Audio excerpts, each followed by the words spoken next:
Hello, everyone, and welcome to our virtual webinar on how to solve 2022's top marketing challenges. I'm Laura Russell from Adlucent, and we've partnered with strategists across digital disciplines to bring you solutions to these top challenges, including emerging trends that will give you a leg up on your competition this year.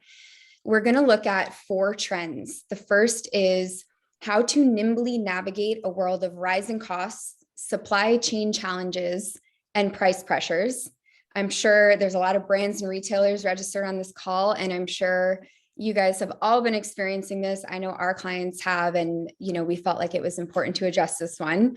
The second topic we're going to cover is new customer acquisition tactics across ever-changing touch points. The third is strategies to grow customer lifetime value and improve customer retention. And then the fourth is tips to prove marketing's value to your internal stakeholders, AKA your boss, your boss's boss, your leadership team, and basically how to help you as marketers continue to secure your marketing budgets. Before we jump into the content, I'm going to introduce our 4 panelists. So to start, we have Ryan Gibson is the Vice President of Strategy at Adlucent. Adlucent is a leading performance marketing agency for brands and retailers. Powered by our purpose-built platform, Deep Search, Adlucent unifies the best of human and machine for a scientific approach to marketing. Ryan Gibson has over 15 years experience working with digital and multi-channel marketers to drive better results from their digital programs. Next, we have Kelly Ground. Kelly is the head of affiliate and brand strategy at Acceleration Partners, the premier global partner marketing agency that sets the standard for how brands efficiently grow and refine their marketing partnerships anywhere in the world. Kelly has over 15 years of affiliate marketing experience, and as the lead for strategy and insights at Acceleration Partners, she has supported clients globally from retail to B2B and other verticals, resulting in double-digit revenue growth year over year. Next, we have Michelle Casey, VP of Strategy at Alchemy Worx. Michelle is a digital marketing strategist tuned to predicting trends and defining effective business strategies for customer experience solutions. She leads the strategy practice over at Alchemy Worx, and they are a global audience management agency that collaborates with marketers on delivering digital marketing solutions at scale. And then last but certainly not least, we have Karen DiClemente. Karen is the Senior Strategy Director at Listrak, a data-driven customer engagement platform serving over 1,000 retailers and brands. Karen has more than a decade experience in the e-commerce industry across a number of practice areas, including retail and finance. So with that, hopefully the best news you will hear all day is we will have no deck. We're going to turn off the slides and you're going to get to just hear our experts speak.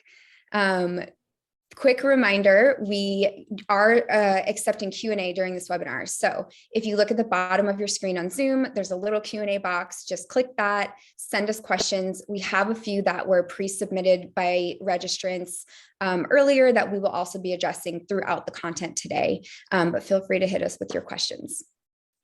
So let's start with point number 1, which is rising costs, supply chain challenges, and price pressures. How do we nimbly navigate these? And what are some of your recommendations for retailers? I'm going to start with Kelly from Acceleration Partners to kick us off. Thank you, Lara. Partnership marketing, also known as affiliate marketing, is a great channel to optimize to drive profitable revenue with margins much tighter than ever before. We know many of our clients experienced this not only in 2020, but especially last year. In 2021, we actually saw that our clients actually saw a 21% increase in revenue year over year because of some of the optimizations I'm going to talk about that we were able to make. Because partnership marketing, affiliate marketing is a performance-based marketing channel, for most of the revenue that we help our clients drive, they're only paying a commission if a transaction occurs, which is a minimal risk channel and investment for them. Therefore, we're able to successfully push categories or products that are higher margin type products and pay a higher commission. So we were able to creatively think about ways where our clients were struggling in certain categories. So for example, electronics, maybe the margin's a little tighter. We could pay a lower commission, maybe in apparel, we could pay a higher commission. So that's something we were able to do a lot last year, and something that we're, looking at in 2022 as well. And then another thing that I thought was really interesting and not surprising, because I experienced it for myself, but in Q4, I know Adobe reported there were over 6 billion out of stock messages for so many consumers. I know I struggled to find certain products for my family and friends during the holidays. We were actually able to work very closely with our affiliate partners and leverage the product feed capabilities we had, also update text links and banners in real time, just to ensure that the traffic that they were driving to our client's site were driving to the right pages, the right categories that were in stock. And we believe the quick optimizations really helped us see that double-digit growth last year. And then last, I know going into 2022, retail returns is like a hot topic. I know that in 2021, they said that National Retail Federation said that returns are up significantly just because there's so many more people buying online. Affiliate marketing, you actually get your money back for partner commissions when a return is made. And I think that's a great tool to think about as you're looking ahead to try to help with your margins. So there's so many opportunities, and I think it's an exciting year as we look ahead. Michelle, I know over at Alchemy Worx, you guys have a lot of experience, and you personally have a lot of experience in this area as well. Do you want to chime in with your recommendations on how retailers and brands can nimbly navigate these challenges? Sure. Yes. Supply chain management, something close to my heart, as I used to be a consultant in that very complex industry. And what we have recognized is traditional hub spoke and ERP supply chain systems have arguably not been updated since the 1990s. And the past 2 years has been a wake-up call to the supply chain sector to innovate and for companies to invest. So while there is a promise of a stronger, more modern SCM on the future, the question is, what's a marketer to do faced with inventory and material scarcity today? So largely, marketers should tap into brand authenticity to set expectations and to deliver honest messaging to customers. So whether you're facing price increases, inventory scarcity, shipping delays, communication is key. The most effective messaging I've seen recently comes from brands who take the time to communicate not only the cost increases or supply challenges, but the business reason behind it. And as a bonus, wrap up the innovations you're undertaking that can resonate with brand strength. It might seem a little unorthodox or a bit like showing the customer how the sausage is made, but many consumers will appreciate the transparency, and for some it will resonate as brand authenticity. Where we saw this work was in Q4 of 2021. Retail did not outpace 2022's Black Friday, Cyber Monday week, but it did do better for the season year over year, with a lot of the revenue recognized in the weeks leading up to Black Friday, Cyber Monday. Consumers got the message and they got the offers that the retailers were making early. They bought early. They recognized they needed to receive goods sooner. Lastly, as you're looking forward into 2022, look to testing into promotions to each of your targeted groups. Non-buyers, one-time buyers, repeat buyers, they will all react differently to promotions, and it's an opportunity for you to manage to your margins and recognizing that one size does not fit all. Something that is a higher margin promotion that works for one group, you might not need to offer that to another group and get away with keeping a lot of those monies for yourself. So to kind of hold on, Ryan, I'm going to hand it to you in 1 second. I want to kind of sum up both Kelly and Michelle, what you're saying, just kind of in a little package for our listeners to digest here. So, it sounds like the few things that you're recommending retailers do to kind of help navigate this is, one, work with good partners that are transparent on costs that help, provide money back when things are returned and things like that to help kind of manage your outgoing costs a little bit. Two, be very transparent and clear in your communication with customers on the challenges that you're experiencing. It feels like nowadays shoppers and customers understand. We've been in this pandemic for quite some time.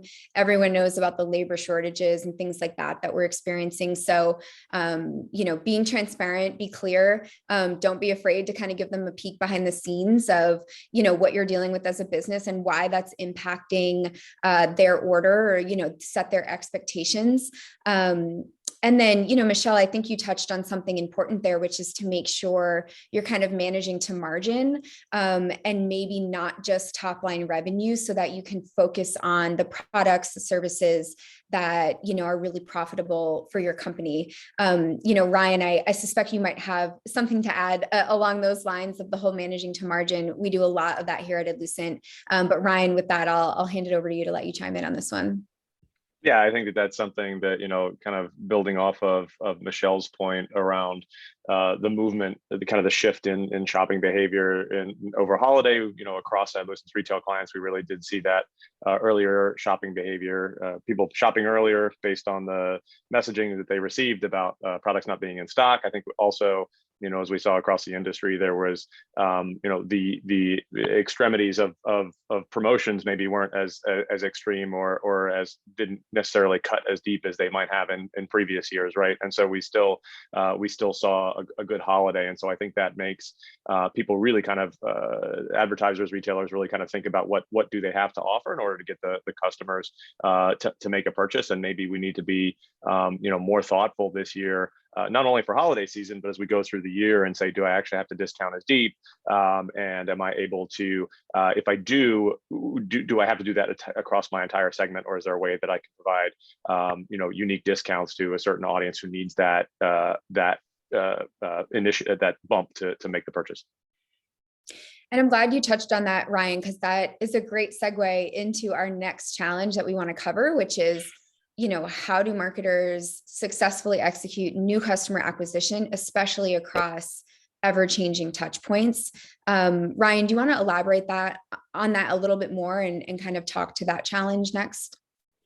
Yeah, for sure. I think that, initially the core opportunity, the core issue, I guess, is something that isn't necessarily new for 2022, right? It's really looking at two key things. One, what are your business goals? What are you trying to do? And who is your target audience? And then what is that? What are that audience? What do those consumers then need? What do they need as they move along their journey, and what in fact does that journey and that path look like? And that's really how we start to think about, from an acquisition perspective, it's that intersection of what we're trying to do as a business and what the consumers need, where you're going to be able to find that sweet spot, and really kind of align your messaging, align where you're finding those individuals around the digital ecosystem, right? And so being able to then build a plan that kind of aligns with those consumers across the funnel, across their shopping journey. And I think that now, more than ever, as we've had this evolution in a lot of maturity coming to kind of bottom of the funnel platforms, you really have to think about, what are the ways that I can start to move up funnel, efficiently getting in front of consumers kind of at all stages of the funnel, right? And so when we kind of look at I mentioned the bottom of the funnel and thinking about that space in particular, for 2022, since we're talking about the trends here, right? Google just announced a new campaign format called PMax, Performance Max, right? Which is really kind of an evolution of their smart automated shopping campaigns. Performance Maxes, they've announced, will be taking over kind of what the smart shopping campaigns and really kind of becoming the core shopping solution across Google for automated bidding. And the benefit in that is that with these sort of automated campaigns, Google has a breadth of knowledge that an individual advertiser can't begin to see, right? We know that how I'm engaging with Gmail, we know how I'm engaging in other areas, YouTube, other properties they have. And so they can understand kind of what is that next step in the journey, and when should they be putting an ad in front of a consumer for that next best action. And so Performance Max kind of elevates the approach. So it's not just search and shopping, but it also moves up the funnel by having YouTube display components as well as discovery components, right? So you're kind of reaching that advertiser a little bit further up the funnel. And so it really becomes, as more advertisers adopt this, it really becomes more about kind of what is that conversion value then that you're positioning and pushing back to Google to help their algorithm get smarter about finding your correct consumers, the right consumers, the consumers are going to have the highest lifetime value. And so that's another big opportunity in 2022 is really to start to better hone in on your most profitable and your ideal customers. And now, Karen, I know over at Listrak, you guys have a ton of experience in helping brands find new customers and kind of reaching them across touch points. Do you want to chime in here on some of your recommendations of around new customer acquisition? Sure. Yeah. Like Ryan said, we've seen a big shift over, kind of the acquisition funnel through Facebook has dried up with the privacy and iOS changes. And so, we really encourage our clients to test different top of funnel strategies to drive that traffic to the site so that we can collect that zero and first party data and we're able to remarket to them. So we're seeing our clients test new channels like live selling, influencer marketing, even direct mail as a tactic, investing more heavily in paid search. Ryan was talking about the new Google Performance Max technology, and I think that it's really important to test all of those channels because the more traffic you can drive to your site, the more zero and first party data that we can collect, the better we can leverage your own channels like email and text message marketing, web browser push, things like that. So to kind of sum up what you both are saying, when it comes to new customer acquisition, it sounds like the key is to be willing to test new strategies like Performance Max campaigns and some of these newer channels that, might just currently be emerging that customers are kind of jumping on and spending time in. But also, Karen, to your point, you mentioned direct mail, which, we all get those mailers in our, boxes every week. And it sounds like you're saying like, sometimes it's okay to go back to those quote unquote older tactics, that we don't think of as like the newest and sexiest anymore, but could still really work to acquire new customers. And so I think this kind of mindset of testing, learning, don't be afraid to go back to what has worked historically that you may not have done in a while, but also don't be afraid to let go of the things that have worked for a while that might not anymore. Like you mentioned, Facebook and Instagram ads, clients have been having struggles with those since, the privacy changes and things like that. I'm sure a lot of advertisers still see great success with those, but that's where I think, to Ryan's point, it's important to know what the goals are for your business and have a testing plan based on what you're trying to accomplish. And Karen, you mentioned, a term that I like, which is zero party data, as well as kind of managing, different audiences and different data segments that are coming in, which I think is a great segue into our next segment, which is, what are some of the strategies to grow customer lifetime value and improve retention? So basically, we kind of started with the internal pressures and issues of supply chain management and inventory, get those figured out, communicate those to your customers, and then focus on new customer acquisition. But now you've acquired these customers. What do you do with them? How do you make sure they stay your customer for a long time and continue shopping with you, and then also become loyal advocates of your brand? So I'm going to kick it over to Michelle from Alchemy Worx first to talk a little bit more about zero party data and audience management specifically, because I think that's a really good point to dive into. Great, thank you. Yeah, Ryan and Karen made some great points there. We are finding ourselves in a post third-party cookie, hyper privacy focused world. And you're going to be hearing more about zero-party data collection, which is a term that was coined by Forrester. For those who don't know, have you ever been to, say, a retail site that sells hair care products, and they ask you to take a quiz so they can formulate the perfect shampoo for you in return for your email address and phone number? That's zero-party data at its basic level. Now, to a retention channel marketer who almost exclusively works with known customer data, that's data. So there's going to be a push to collect more zero-party data from top down of within the funnel, and that's going to mean that the marketer has more data to work with, which is a good thing, right? It is if you have not only the right tool set, but a methodology like audience management to effectively make use of that data. So there is a way that you can identify opportunity to achieve higher lifetime customer value or higher LCV. In 2022, we're advocating to make audience management a goal for your company. It starts with a data assessment or an opportunity project to identify those data points that lead to increased engagement and conversion. Once you understand what those data points are, each one acts as a lever. And by moving the levers, you can effectively predict who's going to engage and convert next. So once you've identified high, medium, and low value audience criteria, not the individuals themselves, but rather the buckets that people can fall into, each audience can then be tested for message, timing, and channel. It's more than a crystal ball. Audience management is actually your way of tuning your marketing tech stack's predictive AI to deliver the right message at the right time in the right channel.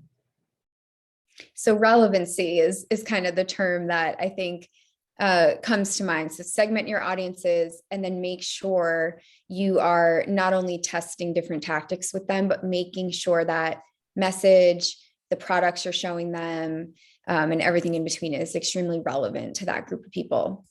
And more than segmentation, I will add that the criteria that identifies the audience is not the same as the people who might fall into that bucket on that day, because I might fall into a high value cohort today, but a couple of weeks from now, I might be in a low value cohort, and then I'm going to be in a high value cohort again. The data is going to tell us, based on my own buying preferences, when I'm in a low cohort or when I'm in a high cohort, and it's important for the marketer to recognize that. Again, going back to that one size does not fit all. I might go dormant, and then I'm going to be active again.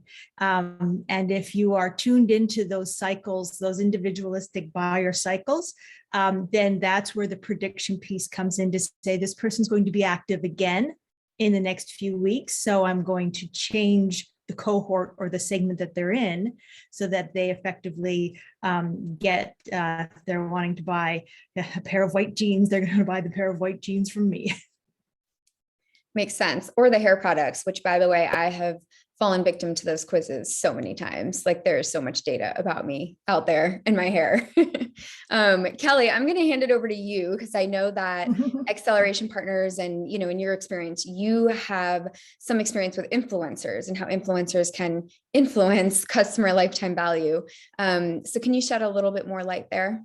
Yeah. Overall, customer lifetime value and retention is a very critical KPI for the majority of our clients.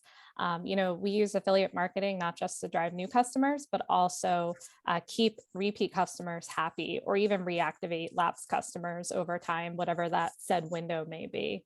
Some of the partners we work with are, micro, nano, all different types of influencers. But first, I'm going to start with loyalty partners, and then I'm going to talk more about content partners.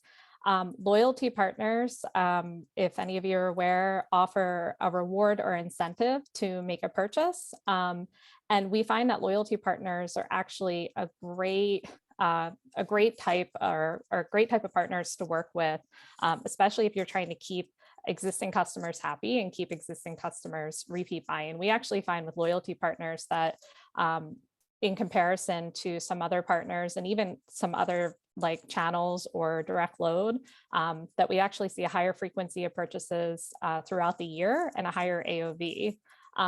If our clients don't have an internal loyalty program, it's also a great alternative. So they don't have to build out an internal loyalty program. They can leverage some of our external loyalty partners that we work with.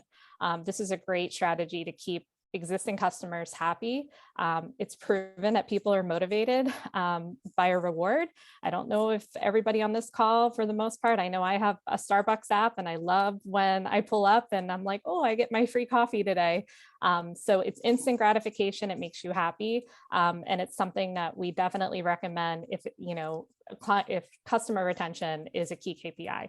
Now, going back to content partners and influencers, we're actually starting to see a shift, which is so interesting over the last 2 years. So previously, content partners were always about that top of funnel, that first touch, like new customer acquisition, and they still drive a ton of new customers.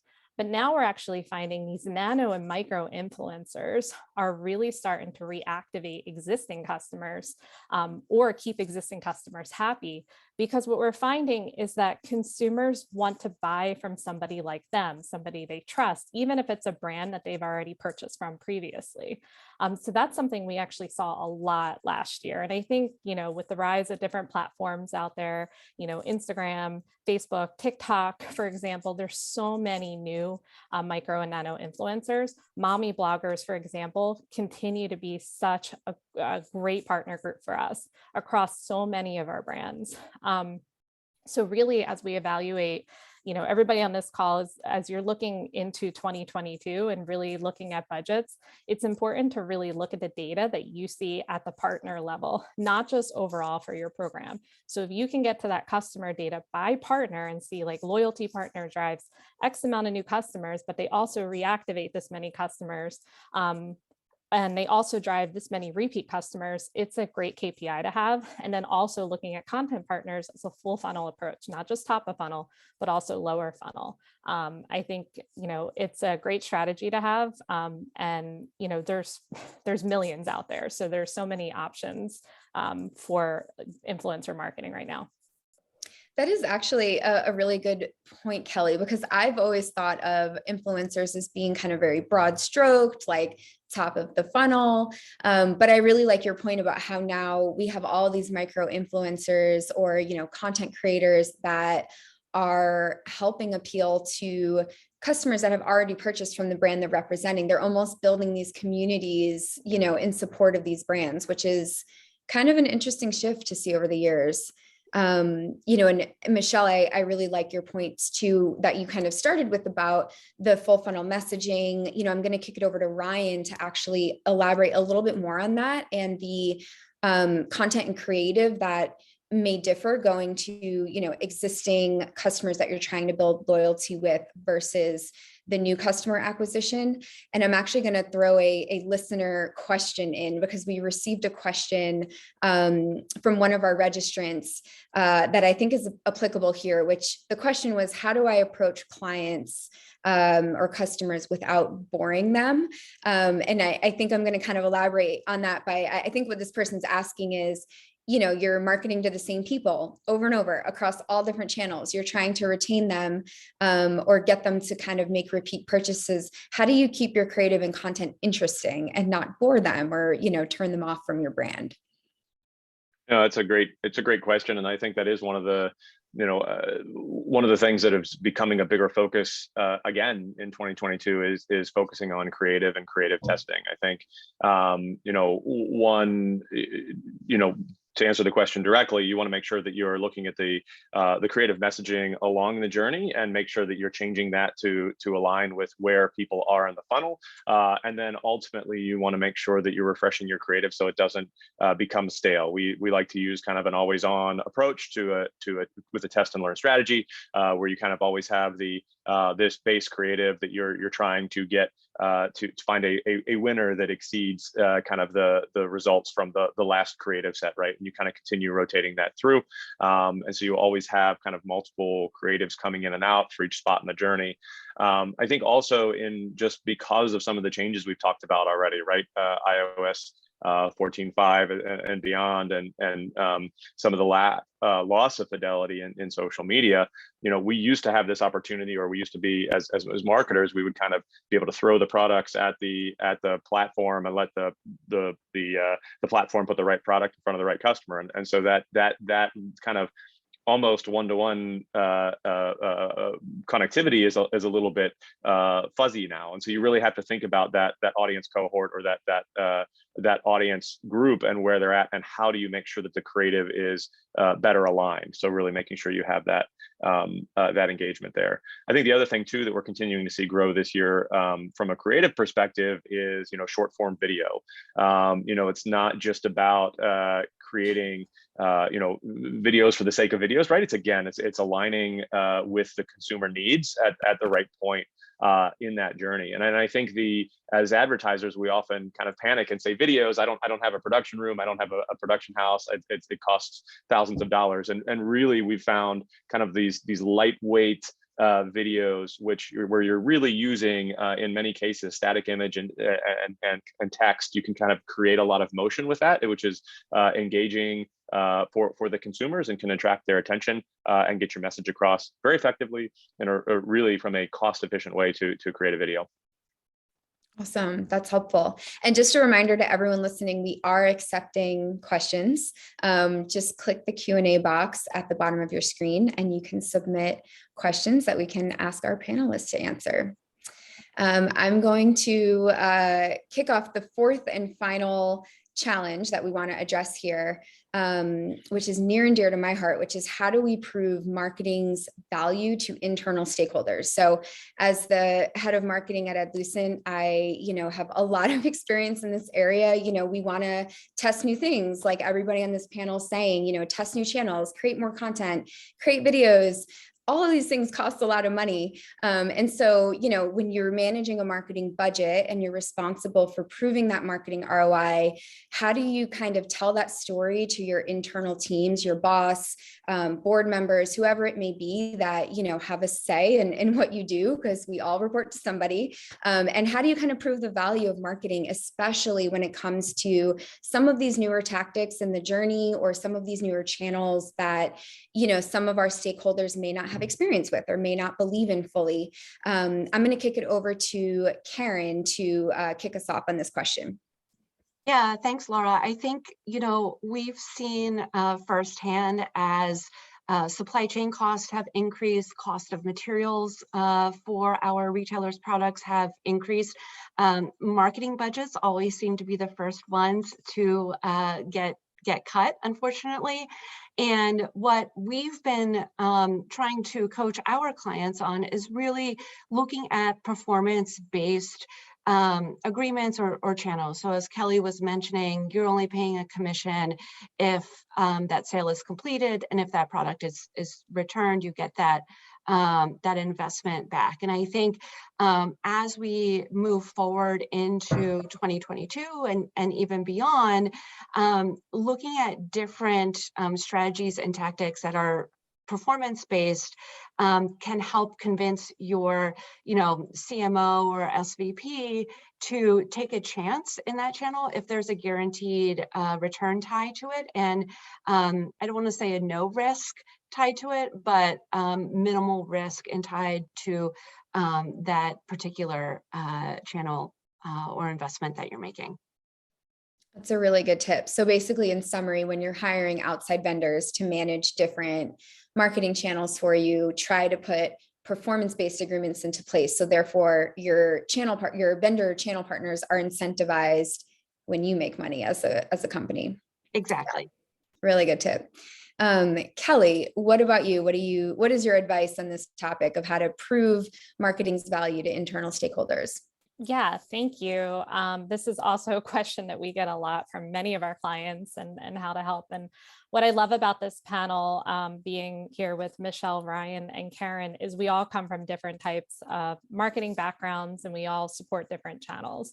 And I think something that, at Acceleration Partners, while we're a partnership marketing agency, we continue to showcase that, digital marketing, or the consumer journey, is an omni-channel experience. At Acceleration Partners, from what we can see, our clients, consumers on average, have 7 different touch points, and that's just on average. I mean, it can vary, right? For maybe a bigger purchase like a mattress, to a mascara with a beauty client. But I think that's something that when you're advocating internally, it's really important to make sure that you're looking at that. And if you want to acquire new customers, you need to work with different types of partners and different types of channels to make sure you're acquiring new customers.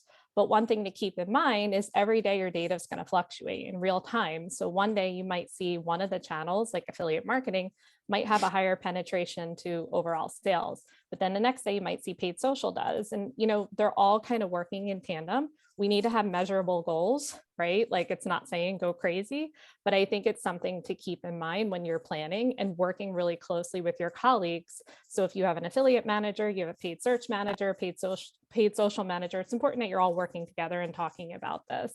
At AP, we're seeing partnership marketing is really growing, like what we just talked about with influencers, bloggers, mass media partners, loyalty. So one thing that I will say, if you're not working with some of these partners, you're missing that new customer that your competitors are getting, because a lot of your competitors are already out there. It's a performance-based model, like what Karen was just talking about, minimal risk. So there's so many options to test. And I think one thing, and I'll leave this here, partnership marketing or affiliate marketing is not just a coupon channel. I've been in the industry for over 15 years, and I think every year we hear this as far as trying to advocate, especially to SVPs, CMOs, everybody, it is not just a coupon channel. You can pretty much work with anyone if they're willing to add a tracking link, and we could track it back to have some type of return on ad spend or some type of KPI that's agreed upon. And I think it's super exciting. I think that if anything, over the last 2 years, I love that all the marketing channels are working together more than ever before. And I just think, 2022, we're just going to continue to see a shift. And I think we're all on this panel are in a really great spot to see what happens by the end of the year. Awesome. And I'm glad you brought up the mention of tracking links, because I think measurement is a super important part of this. I'm actually going to ask Ryan to comment a little bit more on measurement and testing. And we actually had a question submitted from one of our listeners, which is a good tie into this, which is, I need to prove marketing value to internal stakeholders with a focus on integrated marketing. How do I do that? And Ryan, I think measurement is probably a good part of this answer. So I'll hand it over to you. Yeah, no, absolutely. And I think that's, we're all evolving how we're looking at measurement too, right? So we, kind of the classic approach is kind of, not classic, I guess, but somewhat controversial approach is attribution, right? Understanding, you're making sure you're tagging all the channels and identifying where people are coming from. Again, with the changes in kind of the upcoming kind of cookieless world and some of the loss of fidelity through some of the iOS challenges, right? That can't always be relied on, and it becomes a little bit more murky. The other, alternative, or one other alternative, is kind of doing some platform level incrementality testing, right? But that is always a little bit challenged because each platform is typically looking at their own data and their own results, and so you're not really understanding what's happening between channels, which is really kind of where this question's going, right? And so the approach that we use is really an incrementality test across channels that doesn't necessarily rely on specific tracking, right? So by looking at matched DMA sets across the country, for example, you can identify DMAs that match, and not just matching by demographic, but actually by your customers' profiles in those DMAs, and really and building out either an A/B type test or a representative sample test, and then being able to deliver controlled results, right? So So in this kind of cross channel example, maybe I want to understand what is the impact of YouTube having on my overall media, right? It's not just about looking at the conversions coming from YouTube.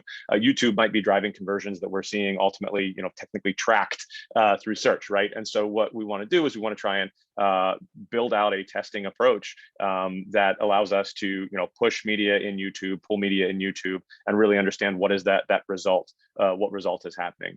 Obviously, this really, where this starts from, though, is really building a testing culture, right? You really have to kind of develop an environment across these teams, across these multi-channel teams, that say, hey, we're going to work together. We have some priority things that we want to understand more about this year, this quarter. What are those top 2 or 3? And let's get to testing. Like, I think at the end of the day, my message for people in 2022 is do something, right? Like, if you don't understand kind of how some of these channels are playing together, and you don't know how to set up a model DMA test, right? At least try an A/B test and see what happens, if that's all you can do, because it at least gives you something directional and say, hey, I think there's a hunch here. I'm spending a little bit more on YouTube and I'm seeing more sales overall. Maybe I can double down and build a better test the second time around to understand what's really happening and what audience that is. That's good advice. And I think you're right. Like, doing something at least builds momentum. It helps you get some kind of data and points you in some kind of direction to help you, figure out where to invest further. So we've talked a bit about when it comes to influencing internal stakeholders to prove marketing's value. We've talked a bit about, sign on the right vendors who have the right types of agreements in place, who, make money when you make money. We've talked about measurement, testing. What about future proofing? This is a little bit of a catchy term in our industry. And Michelle, I'm going to hand it over to you to talk more about, you've done all the things. Now, how do you make sure you're good to go in the future? Sure. And I first I want to echo the sentiments of my other panelists, because yes, performance-based marketing is something that a lot of agencies have taken on. A full half of our emerging mid clients are on performance-based contracts with us, which means a lower risk for the company. It also means a higher risk for the agency. However, for example, at Alchemy Worx, our CEO advocates smart and measurable risk-taking. So piloting new products through a risk view enables us to identify efficacy quickly. If it's working, expand it. If it's not working, modify it or contract as the results dictate. As such, I cannot stress the importance of data-driven marketing to promote channel effectiveness to internal stakeholders. And that starts with understanding the KPIs that are important to your boss's boss. It's about going on beyond your channel engagement to conversion, revenue, and ROI metrics that matter most to the company bottom line. So the best way to future-proof and expand your influence is by understanding what others' paychecks and bonuses are tied to. Can you bring a revenue officer more dollars? Can you bring a CMO more customers? By championing the effectiveness of your channels, you will make others your champions. I love that advice. I often use the term managing up to kind of describe what you're talking about. So, your boss may not care about the little details of all the inner workings of your marketing the way you do, because it's your job, but it is not their job, and it's not their boss's job either. So understand what they care about, make their job easier. Don't make them have to think, manage upward, and understand what's going to make your boss or your stakeholders look good to their bosses, and what's going to make them look good and make them happy. And I think that's a really good piece of advice. Michelle, I'm going to keep you in the hot seat here for a second, because we had a question from a listener that I think you may have a good answer for. So the question that was sent in reads, while some leaders have embraced new technologies and end user needs as a pandemic forward paradigm shift, Others are digging in their heels and waiting it out. What strategies have you found to be the most impactful to help or support those who are resistant to change, even in the face of their unsustainable hardship? Oof. That's a lot to take in. Here's the benefit is that, and I love being on the agency side because I get to work with all kinds of companies. I work with the ones that are bleeding edge and want everything done yesterday. And then there are others where we need to plan out years in advance and really be able to effectively and consistently promote the reason why we're there. So in the case that you're in an organization that is slow to shift and resistant to change, my best advice is to become a storyteller. Write out your project or your plan as a story with a beginning, which is the opportunity, a middle, which is the plan, and an end, which is the return on investment. And if you've recognized that your audience may not be ready to support it now, think in terms of quarterly or half-year markers. And do you have something you can pilot now? To Ryan's point about do something now. Can you pilot something now? Roll it out in the second half of 2022 or first quarter of 2023. And even being able to secure long-range tacit buy-in will at least give you direction and the time that you need to continuously refine the story for different stakeholders. And one final plug-in for the panel at large here is for some organizations, leadership won't buy into your plan unless you have an agency advocate who will back you up and help you execute the work.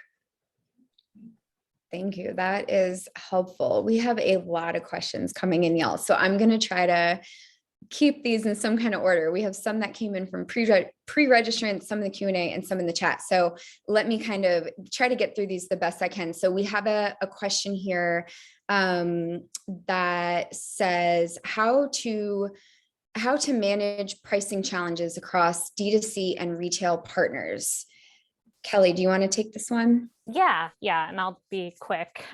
So for D2C brands, we know that one of the biggest challenges is obviously getting traffic to your site. And most of the time you're competing with the big box retailers. You're competing with Amazon like everybody else. I think they're at 43% of the retail now in the US. So what I highly recommend is what is the value that you bring to the customer. So for example, do you sell sustainable products? Sustainability is a really big push this year. Many people are getting behind it. If that's something that you promote, highly recommend bringing that to your homepage, bringing that to your landing pages, make sure that the customer understands your value. If you're donating to a charity, you're donating to a cause, like some of the proceeds are going here or there, really bring that forward. More and more consumers are looking to buy from brands that align with their values. So if you can bring that as a D2C brand, that's how you're going to win in comparison to maybe a bigger retailer that can offer a lower promotion. Consumers are willing to pay a little bit more if they really value the brand. Great answer. The next question that we have is actually a really, really good one that we did not address in our initial list of challenges, which is related to talent and retaining talent and attracting new candidates to work at all of our companies. So we've all heard the term, the Great Resignation, in the past 6 months or so. And I think it's undeniable that there's been a big shift in kind of the workforce, the work culture, working from home, benefits that are expected, flexible schedules, things like that. But the question from this listener, it sounds like this listener is part of a talent acquisition team at a company and has some different challenges than what we're talking about with acquiring new customers. And the question is, what is the best way? What is the best way to face the challenges in today's market regarding candidates? And I think what you're asking is how to attract candidates if you're in a talent acquisition type of role. I have a few thoughts here, and then I'll see if any of our panelists want to chime in on this one. But again, this one's also very near and dear to my heart. And, as the head of marketing at our company, I'm constantly telling everybody that will listen that our job is to attract new customers, sure. But our job is also to market to our existing employees and attract new talent and help with the recruitment efforts. Because if we don't have the right team in place, we can't service our customers. And it's so important that, you know, you're having a competitive leg up in the market. You're competing against your competitors for customers, but you're also competing against your competitors for talent, and good people are so important. And so a few things kind of off the top of my head here is to try to make sure your existing employees are your best advocates for your company. Put things like referral bonuses in place, help arm your employees with ways to attract new talent, like sharing job postings, bringing in people from their networks. But more importantly than any of that, and I think the foundation is, you know, really take a second look at your own company culture, because if you don't have a great culture in place, and you don't make it somewhere that your employees really like working with people that they love to work with, they're not going to want to refer people, and they're probably going to be out there looking themselves. So listen to your current employees, do surveys, do one-on-ones, exit interviews, you know, stay interviews, you know, anything you can do to kind of understand what your employees are looking for, what are their pain points, how do you solve them, and really focus on building that employee culture and company culture long-term, because that's what's going to make them want to recruit more people on your behalf to work with you. The other thing I would say is when it comes to kind of marketing efforts specifically, you know, one of the things that has worked really well for us at Adlucent is highlighting employees and highlighting their successes on our social media outlets and on our website. So if you look at our LinkedIn or our YouTube, we have a lot of different employee spotlight videos. We do employee recognitions. We do all of that very publicly because we think it's important to share those wins with the market and with anyone, you know, that is following us on social media. And it helps make employees it helps them get recognition. And I think hopefully it makes them really proud to work at Adlucent and proud of their work, which then makes your employees want to share those types of things with their networks and get the name out there. The last thing I'll add before I see if any of our panelists want to chime in here is look at awards in your industry. Like what best places to work types of awards can you go for your company that helps get your name on different lists, which kind of gives you some SEO value and kind of gets you out there in front of more audiences and pools of candidates, but also just gives you something else you can add to your website, something else you can kind of brag about and use to attract new talent. I'll shut up now and open it up. Does anyone on our panel want to comment on, you know, how to kind of market and face the challenges of attracting new candidates to work with you?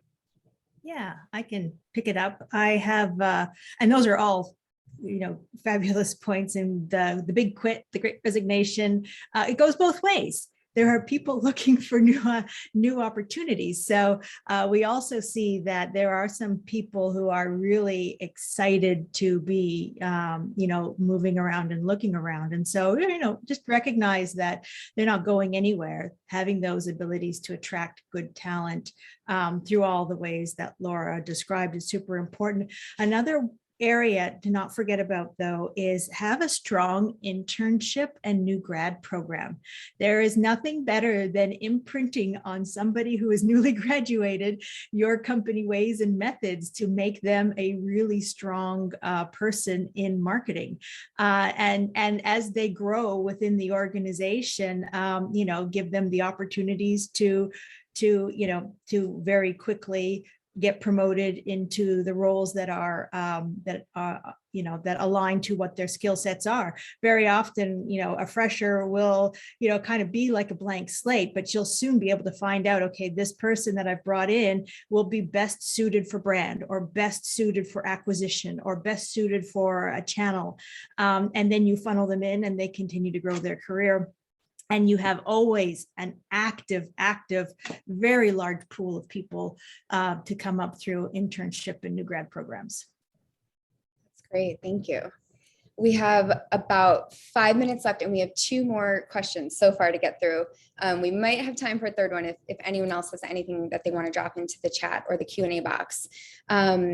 So Kelly, I think this question is probably best fitted for you. The question is, raise the bar to onboard high quality affiliates/influencers or allow all affiliates / influencer applicants into your platform to cover more area? Yeah, this is a great question. And it really depends on your internal KPIs. But one thing that I would definitely recommend is not just to set and forget any type of marketing program, especially, an affiliate program, an influencer program. There's still fraud that can happen. You could drive significant traffic to your site that's unwanted. That can potentially funnel clicks into some of your other channels. And then, now you're paying more for remarketing and everything else. So I would say it's really important to understand what type of affiliates and what type of influencers you want in your program, and then set those guidelines. A lot of the affiliate networks, pretty much all the affiliate networks, allow you to have like automated things like we don't want applicants from certain countries. We don't want applicants that fit this. We don't want applicants that do this.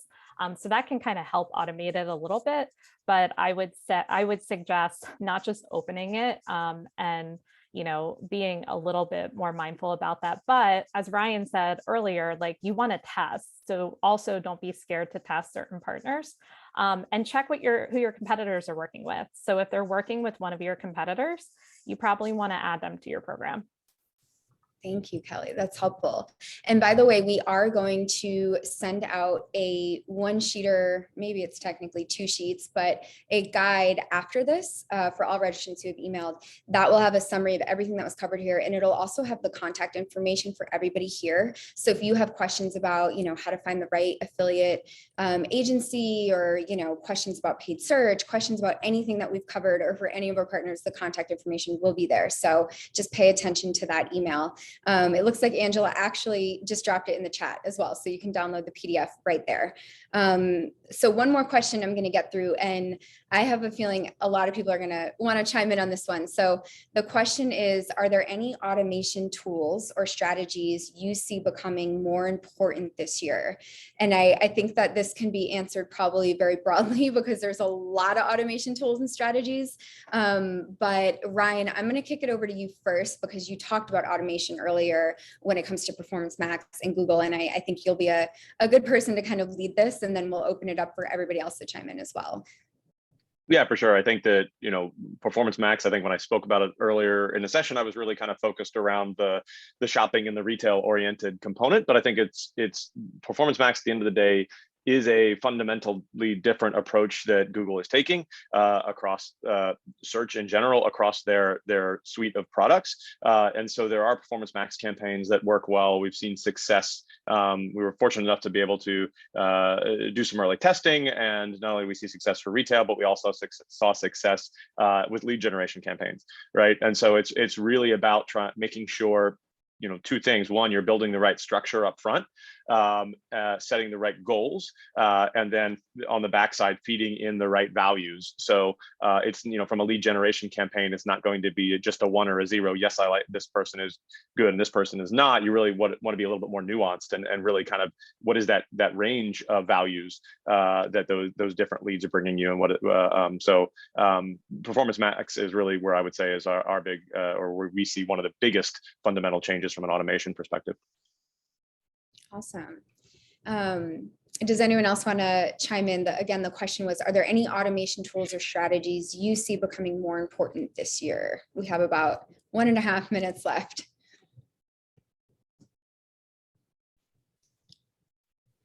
I can chime in very quickly, but in terms of automating your marketing channels like email and text message marketing, I think it's really important that you're using all of the data, that 0-party and 1st-party data, to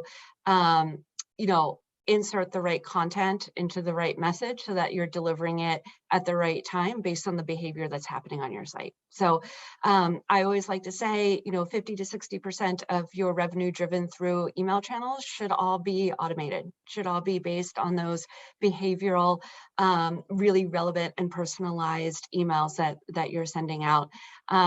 SMS is, I don't want to say new, but exploding very quickly. And again, leveraging those automation tactics and behaviors on the site to reach out is going to be really important this year. Brilliant. Thank you, Karen. Well, Everyone, thank you so much for being on this panel. Thank you to the listeners who have joined. We know you all have really busy schedules, and it means a lot that you took the time to hear us all speak. Hopefully we've answered all the questions. Keep an eye out for the follow-up email that will come after this. It will have a recording of this webinar if you want to rewatch anything or share it out with anyone. And thank you guys so much. I hope everyone enjoys the rest of their weeks. Bye, everyone. Thanks, everyone.